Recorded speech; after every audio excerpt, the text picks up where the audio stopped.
దేవకి, మీ ఆయనకి ఫోన్ చేయకుండా తినేస్తున్నావు. రోజు ఫోన్ చేస్తావు కదా. అనవసరంగా ఎవరి మీద ప్రేమలు పెంచుకోకూడదమ్మా.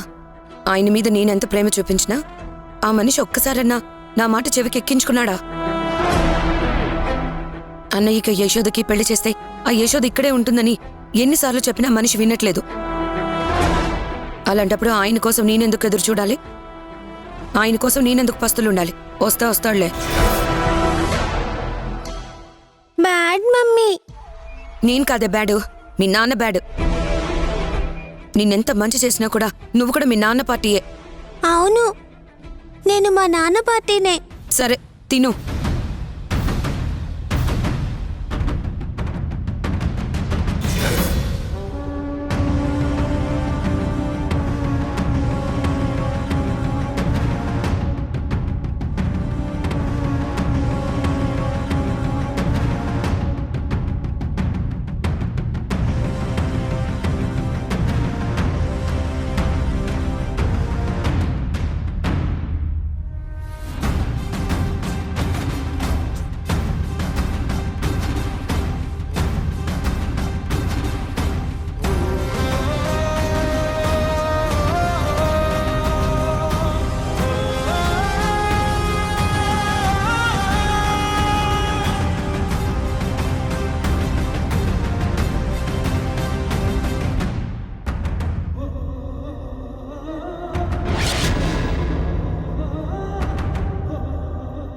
అల్లుడు గారు రండి.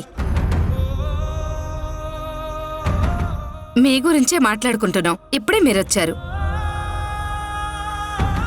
అమ్మ యశోద, నువ్వు కూడా తిందుగానరా.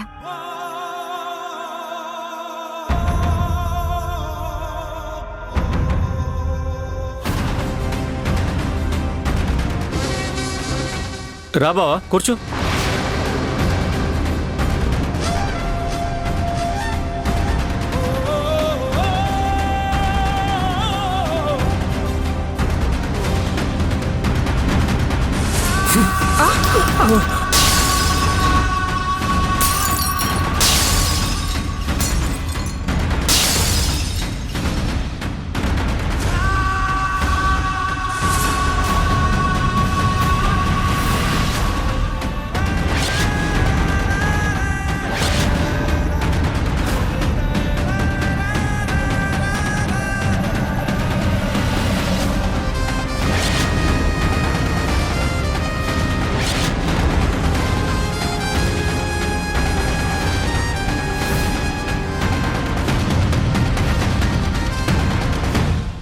ఏంటండి, ఎందుకు అలా చేశారు? ఎందుకంత కోపం? ఏమైంది బావా, ఎందుకంత కోపంగా ఉన్నావు? ఏమైందో చెప్పాలరా నీకు? ఇంత ద్రోహం చేయడానికి నీకు మనసులా వచ్చిందిరా? ఏమండి ఏమండి ఏమండి, ఏంటండి ఇది? ఆగుమోదు.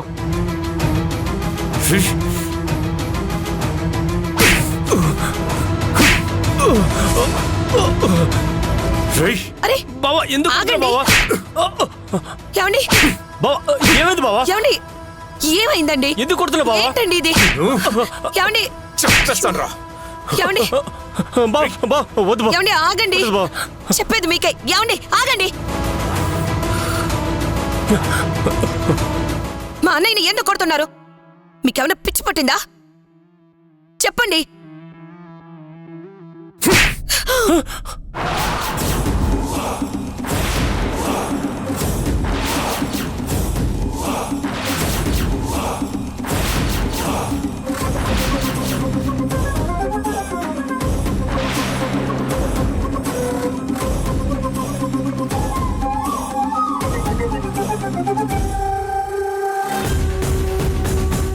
అన్నయ్య, వదిన ఎందుకు కొడుతున్నావు? నువ్వు మాట్లాడక యశోదా.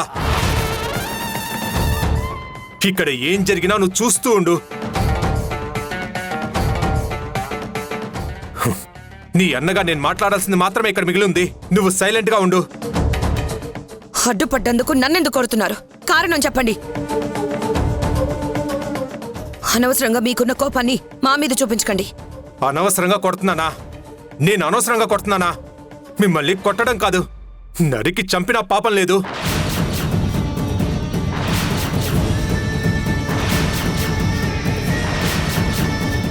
యశోదా, ఆ ఫైల్ ఇవ్వు. చూడు, ఈ ఫైల్ ఓపెన్ చేసి చూడు. నేనెందుకు కొడుతున్నానో నీకు అర్థమవుతుంది. చూడు.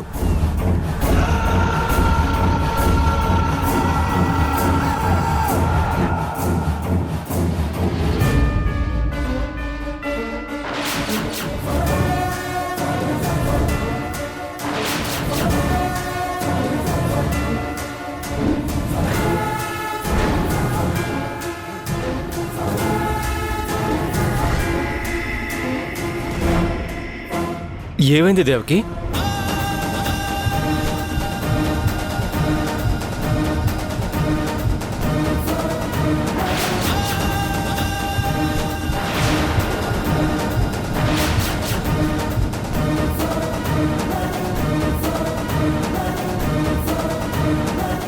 అదేంటి, యశోద బిడ్డకి తండ్రి హరి కదా, ఇక్కడ నా ఫోటో ఉందేంటి?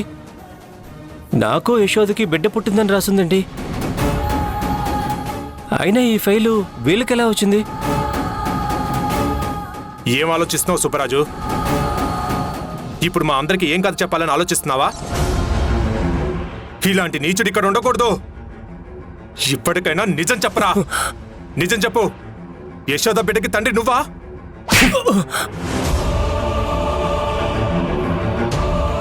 చెప్పు చెప్పు, మాట్లాడవేంట్రా? అన్నయ్య, గొడవ పడకండి అన్నయ్య. ప్లీజ్ కొంచెం సేపు ఆగండి. నువ్వు నోరు మూయి యశోదా. చెప్పరా, మర్యాదగా నోరు తెరిచి నిజం చెప్తావా చెప్పవా? లేదంటే నిన్నిక్కడే చంపినా చంపేస్తాను. చెప్పరా, చెప్పు. మళ్ళీ మళ్ళీ అబద్ధం చెప్పావంటే నేను ఊరుకోను సుబ్బరాజు. యశోదాకి పుట్టిన బిడ్డకి నీకు ఏ సంబంధం లేదని, అదంతా అబద్ధమని చెప్పు. చెప్పు, చెప్పరా, చెప్పరా, చెప్పు.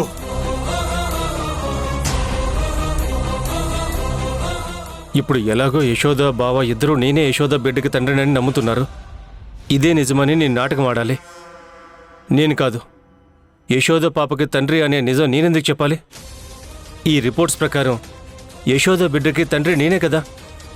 అలానే చెప్పి యశోదను పెళ్లి చేసుకోవాలి. నువ్విలా చెప్పవురా, నిన్నిప్పుడే చంపేస్తాను. బా బా బా నన్ను క్షమించు బావా, నన్ను క్షమించు.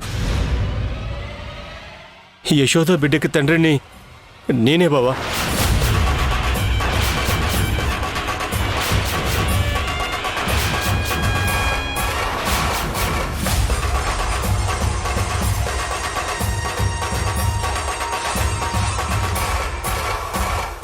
నువ్వు చెప్తుంది నిజమా సుబ్బరాజు?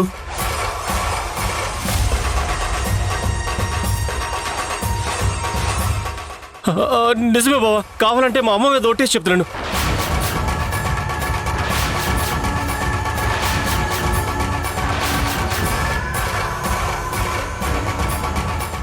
నిజంగా యశోదకు పుట్టిన పాపకి తండ్రి నేనే బావా.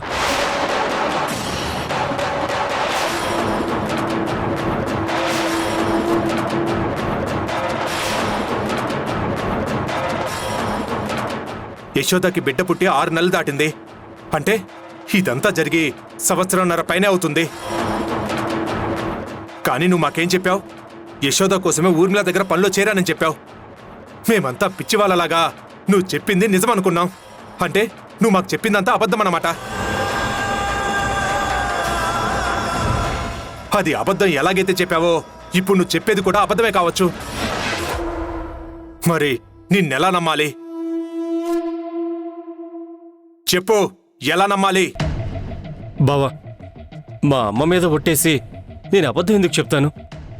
నేను ఊర్మిళ దగ్గర యశోద కోసమే చేరానని అబద్ధం చెప్పాను. కానీ ఊర్మిళ దగ్గర నేను చాలా కాలంగా పనిచేస్తున్నాను బావా. ఊర్మిళ చేసే అరాచకాల్లో నేను కూడా ఒకటిగా మిగిలాను. డబ్బు కోసం ఆశపడి ఊర్మిళ ఏం చెప్తే అది చేస్తూ వచ్చాను.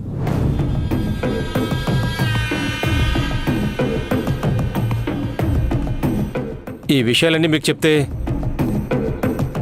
నన్ను ఎక్కడ చేదరించుకుంటారో అని భయమేసి మీకు చెప్పలేదు బావా. ఏంటి వీడు చెప్పేది నిజమా అబద్ధమా? అంతకుముందేమో హరివిఠల్ యశోద బిడ్డకు తండ్రి అని చెప్పాడు. ఇప్పుడు నేనే యశోద బిడ్డకు తండ్రినని అమ్మ మీద ఒట్టేసి మరీ చెప్తున్నాడా? అసలు వీడు ఏం మాట్లాడుతున్నాడు? వీడి మాటల్లో ఏది నిజం, ఎంతవరకు నిజం? ఏంటి దేవకి, ఏం ఆలోచిస్తున్నావు? ఈ కుట్రలో నీకు కూడా భాగం ఉంది కదా?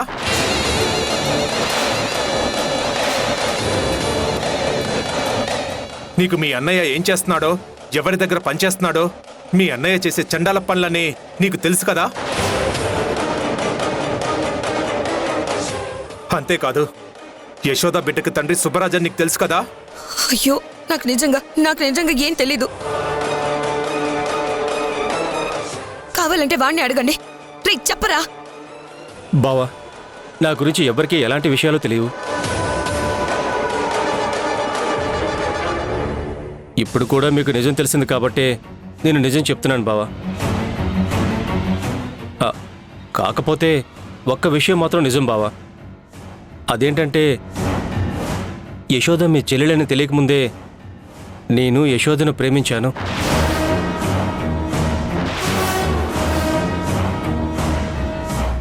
ఊర్మిళ ఏ పని చెప్తే నేను ఆ పని చేస్తూ ఉండేవాడిని.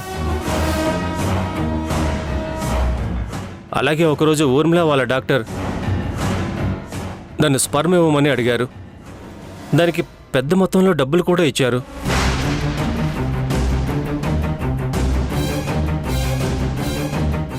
నేను కూడా ఎందుకు ఏమిటి అని అడగకుండా వాళ్ళకి ఇచ్చేశాను. ఆ తర్వాత ఒకరోజు ఊర్మిళ వాళ్ళు యశోదని హాస్పిటల్కి తీసుకొచ్చారు. అప్పుడే మొదటిసారి యశోదని చూశాను. కానీ నేను చూసేసరికి యశోద స్పృహలో లేదు. ఆ తర్వాత కొన్ని నెలలకి యశోద బిడ్డకి జన్మనిచ్చింది. ఆ బిడ్డని ఊర్మిళ వాళ్ళు తీసుకొని యశోదని చంపమని నాకే అప్పగించారు.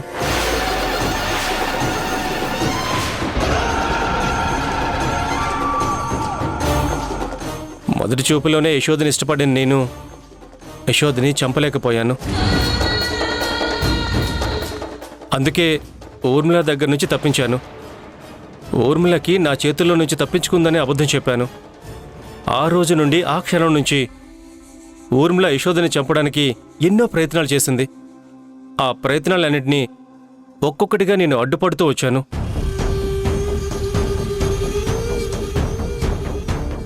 ఊర్మిళ నుండి యశోదని కాపాడుకుంటూ వచ్చాను. అన్నిటికంటే ముఖ్యమైన విషయం ఏంటంటే బావా, నాకు కూడా యశోద బిడ్డకు తండ్రి నేనే అని ఇప్పుడు మీరు తెచ్చిన రిపోర్ట్స్ చూసిన తర్వాతే నాకు కూడా అర్థమైంది.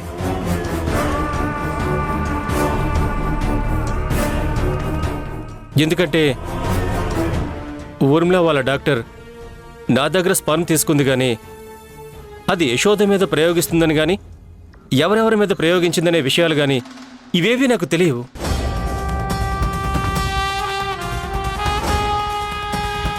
నా కనుక ఈ నిజం ముందే తెలిసినట్లయితే నేనే యశోదను ప్రేమిస్తున్నానన్న విషయం మీకు చెప్పి మిమ్మల్ని ఒప్పించి నేను పెళ్లి చేసుకోవాలని చూసేవాడిని. ఇన్ని రోజులు ఇలా మీ అందరి ముందు నాటకాలు ఆడుతూ, ఊర్మిళ ముందు నాటకాలు ఆడుతూ నరకం అనిపిస్తూ ఉండేవాడిని కాదు బావా. నిజంగా ఒకవేళ నువ్వనుకున్నట్లు నేను మోసం చేద్దామని అనుకుంటే ఈ రిపోర్ట్స్ తీసుకుని నేనెప్పుడో నీ దగ్గరికి వచ్చి యశోద నాకిచ్చి పెళ్లి చేయమని అడిగేవాడిని కాదా బావా? కానీ నేను ఆ పని కూడా చేయలేదు. ఇది నిజం బావా.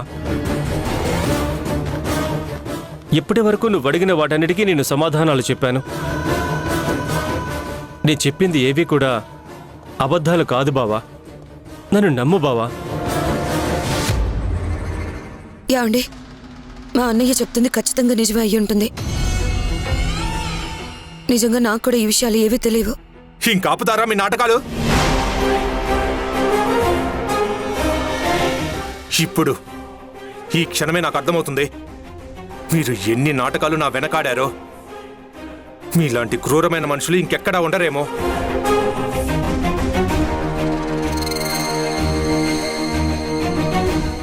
ఏంటత్తయ్య, ఏంటి మావయ్య, మీరేం మాట్లాడరే? వీడిని ఒక అనాథగా తీసుకొచ్చి ఇంట్లో పెంచుకున్నాం కదా, మీరేం చేసినా సరే చూస్తూ కూర్చుంటాననుకున్నారా? లేకపోతే కూతుర్నిచ్చి పెళ్లి చేశాం కదా, మేమేం చేసినా వెంటాడలే, తలుపుతూ గొర్రెలా ఇంట్లో పడుంటాడులే అనుకుంటున్నారా? మీ అందరినీ ఏ విషయంలోనైనా క్షమిస్తాను, కానీ నా చెల్లికి మీరు చేసిన ద్రోహం విషయంలో మాత్రం ఎవ్వరినీ వదిలిపెట్టను మావయ్య. అది భార్య అయినా, బామ్మర్దైనా, అత్తా మామలైనా సరే ఎవ్వరినీ వదిలిపెట్టను.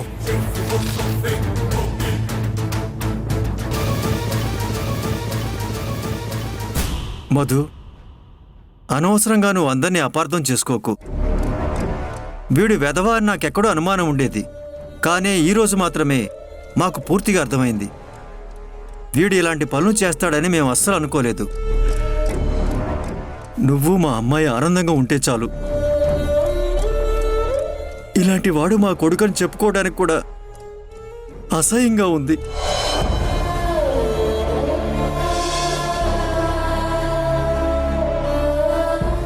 అమ్మా యశోద, ఎలా జరిగింది, ఎందుకు జరిగిందని ఇప్పుడు అనుకుని ఏం లాభం లేదు. కానీ నీకు జరిగింది మాత్రం చాలా దారుణమైన అన్యాయం. అసలు ఇలాంటి వాణ్ణి కన్నందుకు మమ్మల్ని క్షమించమ్మా.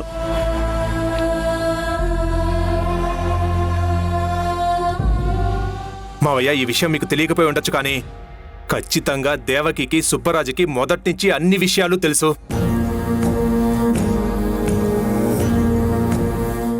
ఇలాంటి వాళ్ళని నేను నా జీవితంలో ఉంచుకోలేను. ఇలాంటి వాళ్ళ మొహం నేను చూడలేను. అందుకే నేను ఒక నిర్ణయానికి వచ్చాను. మీ కూతురికి విడాకులు ఇద్దామనుకుంటున్నాను.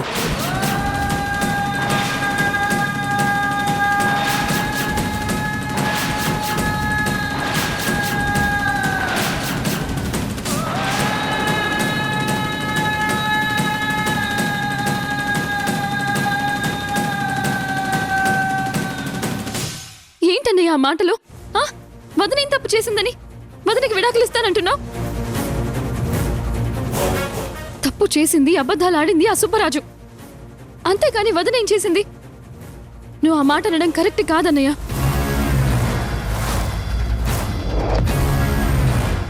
నా మీద నీకు ప్రేమ ఉండొచ్చు. ఆ ప్రేమ వల్ల నువ్వు అందరి మీద కోపంగా మాట్లాడొచ్చు. కానీ వదనకి విడాకులు ఇస్తాననడం మాత్రం కరెక్ట్ కాదన్నయ్య.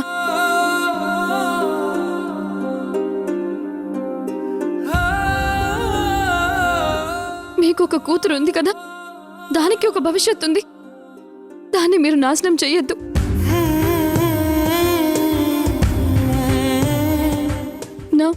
నా జీవితం ఎలాగోలా తెల్లారిపోయింది. మీ జీవితాన్ని నా కోసం మీరు పాడు చేసుకోవద్దు. మీరు ఆనందంగా ఉండాలన్నయ్య.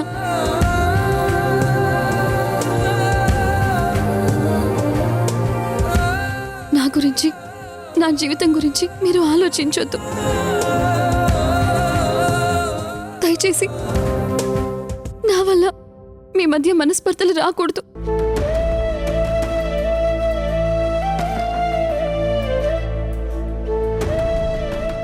నేను వెళ్తున్నానన్నయ్య. ఎక్కడికి వెళ్తున్నావు? నా కోసం అక్కడ అత్తయ్య, మావయ్య వాళ్ళు ఎదురు చూస్తూ ఉంటారు. నేను వెళ్ళాలి. ఇక్కడే ఉండొచ్చు కదమ్మా, పరాయి వాళ్ళ ఇంట్లో ఎందుకు?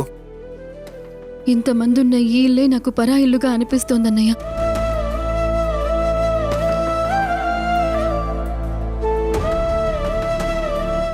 నాకు జరిగిన మోసం ఆ ఊర్మిళ ఒక్కదాని వల్లే కాదు, ఈ ఇంట్లో ఉన్న సుబ్బరాజు వల్ల కూడా.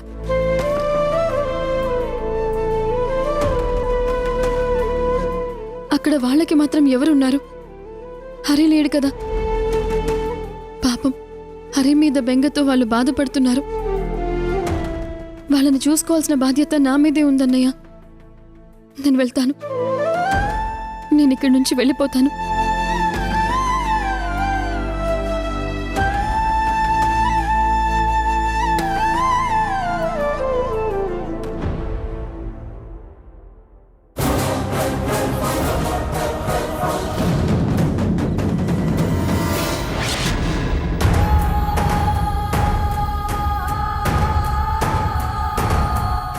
ఏంటి దేవకి ఇంత కోపంగా ఇక్కడ తీసుకొచ్చు?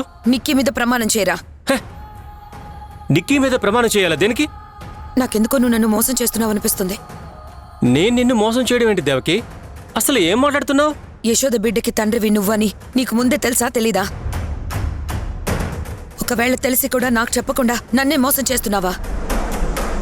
నిజం చెప్పరా అన్నయ్య, నువ్వు నిక్కి మీద ఒట్టేసినట్టే, అబద్ధం చెప్పకు.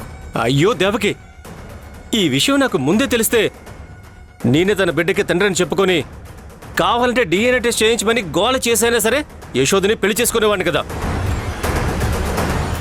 కానీ నేను అలా చేయలేదంటే అర్థం ఏంటి? యశోద బిడ్డ నాకు పుట్టిందని నాకు తెలియదనే కదా. ఒకసారి ఊర్మిళ గారి హాస్పిటల్లో డాక్టర్ స్పర్మ్ ఇవ్వమంటే ఇచ్చాను. కానీ నాకేం తెలుసు ఆ ఊర్మిళ నా అంశతోనే పిల్లల్ని కనిపిస్తుందని? ఊర్మిళ తెలిసి చేసిందో తెలియక చేసిందో నాకు అనవసరం గాని నాకు మాత్రం మంచే జరిగింది. ఇది నాకు ఒక వరం లాంటిది దేవకి.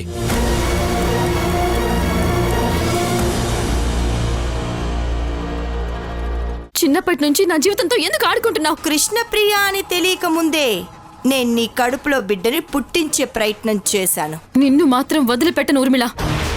ఈ ప్రణవి నిన్ను ప్రేమించలేదు. మనిషికో మాట గొడ్డుకో దెబ్బ అన్నారు.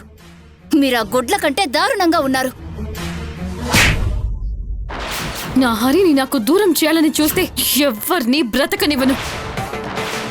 నీలాంటి క్యారెక్టర్లెస్ దాని గురించి మాట్లాడడం కూడా అనవసరమే. మీకు అసలు క్యారెక్టర్ ఉందా?